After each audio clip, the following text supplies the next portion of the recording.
Hello, everyone, and welcome to our another session of Emotional Intelligence and Career Transition. Myself, Denise Farquharson, and Dr. Tara. Today, we're going to talk about, are you emotionally attached to your job? And if you are, what should you do? And this is a really interesting topic because I mentioned to Tara earlier, didn't I, Tara, that I was thinking about three aspects to this. One is, are you emotionally connected to your job and is it affecting your well-being? Are you emotionally connected to your job and therefore you are using your emotional intelligence to assess, regulate, and manage what next? Or are you emotionally attached to your job because certain things are absolutely affecting you in terms of how you react, things you say, maybe even some of the emails that you send because they are full of emotion? So those were three things that maybe when you're listening to this, you might consider actually, this could well be the area that I need to really listen to. But Tara also has a fourth one to add to it. So Tara, do you want to share that piece around the intention and worth? It was so powerful, and we must do a second part to that actually, but go for it now. Yeah, yes, and thank you. As always, as I was mentioning earlier, today as I was putting together content and making a post, I it just took me to reflect on the topic we were going to talk about today, but also to look at it from a different lens.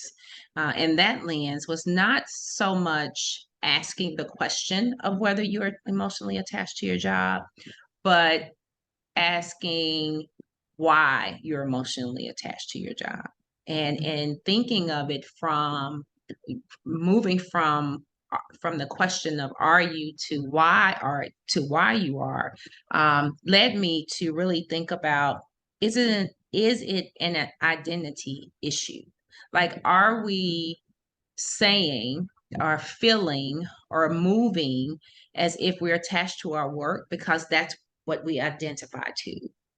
In many cases, as I mentioned earlier, we may find that we are in more of an authority figure, or we are a leader in a space where we have a bigger voice at work versus than we do at home. And have we allowed that title, that position, or the work that we do to really define who we are?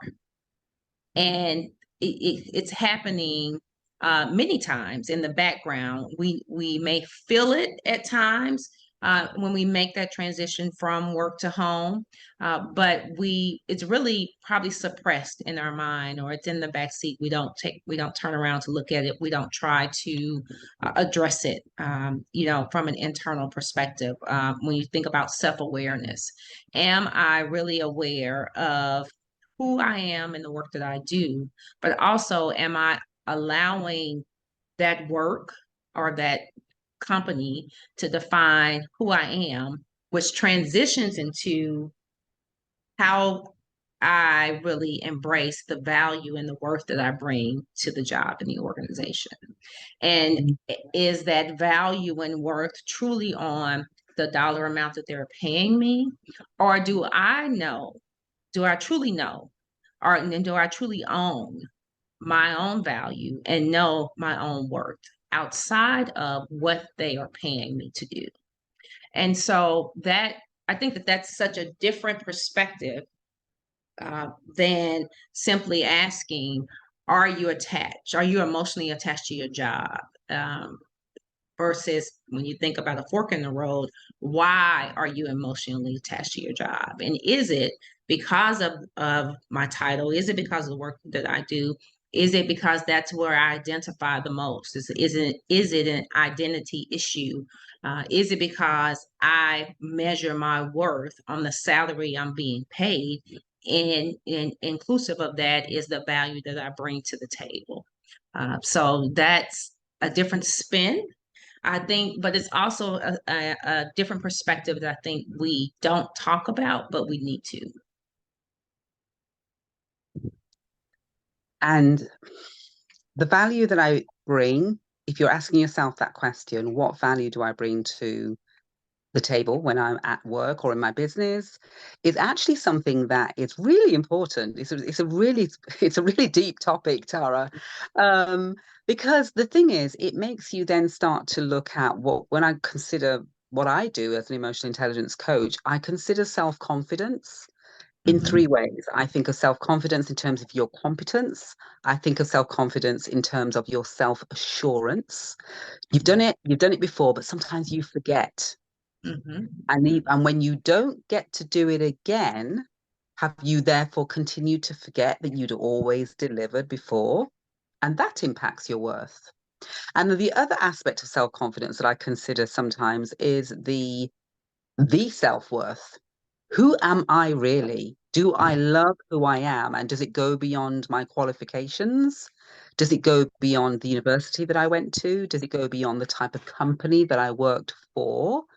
Because, often many people work for corporate companies that, if you're, Bank of America, Hitachi, Right. Jaguar, if you've got the big, what we call in England, the FTSE 100 companies, then Mm. that is absolutely crucial for your resume or CV.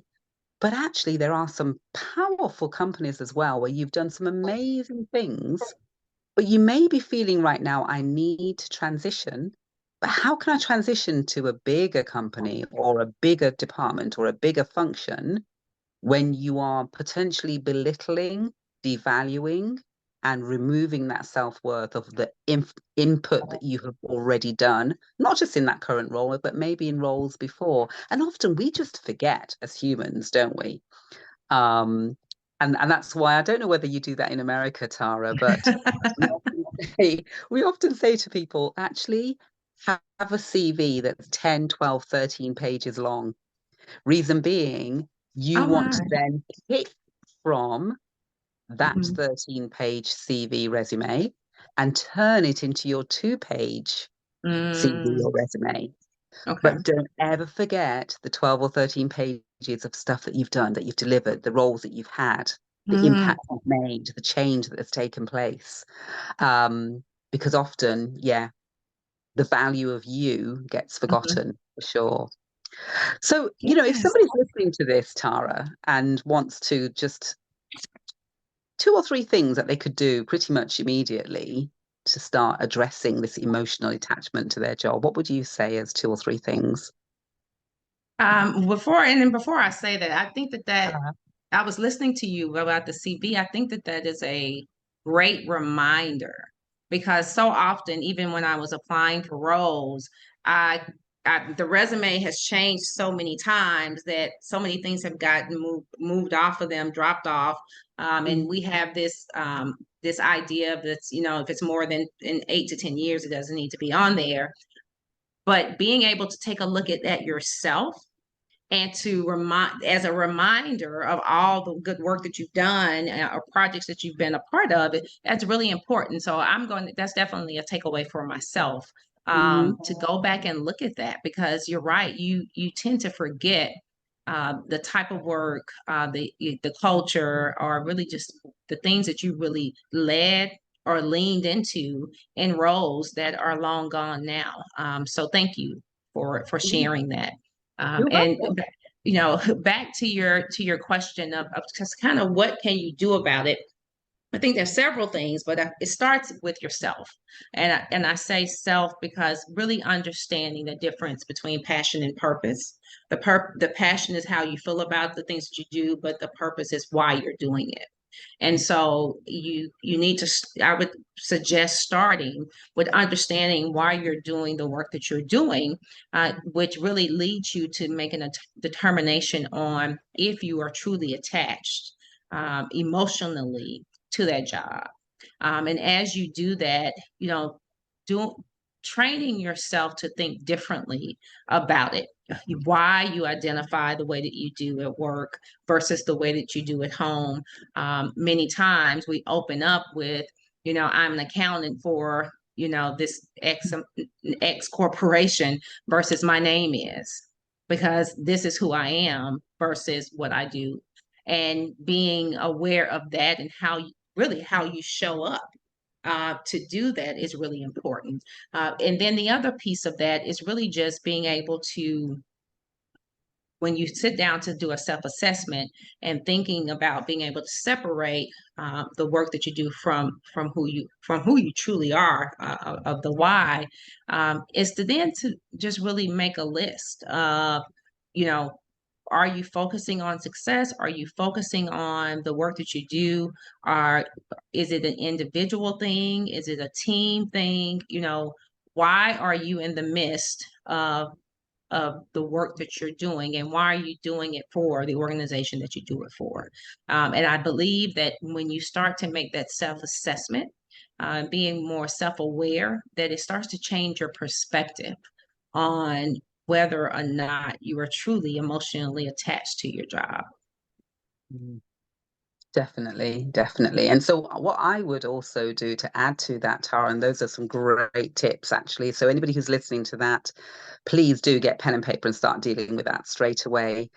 I would also add, and I'd go back to the three aspects of emotions that we talked about at the beginning. So, I would consider, have a think about your well-being, your Mm, stress levels, your hamster wheel that you may be on. And is there something about the hours that you do, how long it takes you to carry out a task, for instance? You may then have to start thinking about your well-being. Then start to think about, okay, so how do I respond to either feedback, an email, a direct order? Am I angry? Am I frustrated? Am I perplexed? And if you're emotional in a steady state or in a negative state, then obviously there's some attachment there that also needs to be addressed. Just consider that as well. And then lastly, I did cover it a little bit in the self-confidence in terms of which of my emotional intelligence traits are showing up, showing my attachment to my job in a positive way. And in that case, start looking at which ones are they? How do they show up? How do I respond to them? Am I managing them? What am I like with others? And if they are starting to become quite positive, then it's almost giving you an indication that the transition period is making its way open to you. It's mhm. showing you. It's a good indicator of what could come next because you are managing it and regulating it well already in your self-awareness state. But sometimes we have to be self-aware to find out how self-aware we are. Right. That is correct. Yes. Indeed, indeed. So, Yeah. so with that, we're just very grateful for you to be listening to us today. Thank you, Tara, Thank for you. your insights. Thank you. And we'll be back again next week with another amazing topic for you to help you with your career transition and what you're going to be able to do next. So please just comment, follow, and get in touch with a DM to either of us to help you on. Take care, everyone. Bye bye.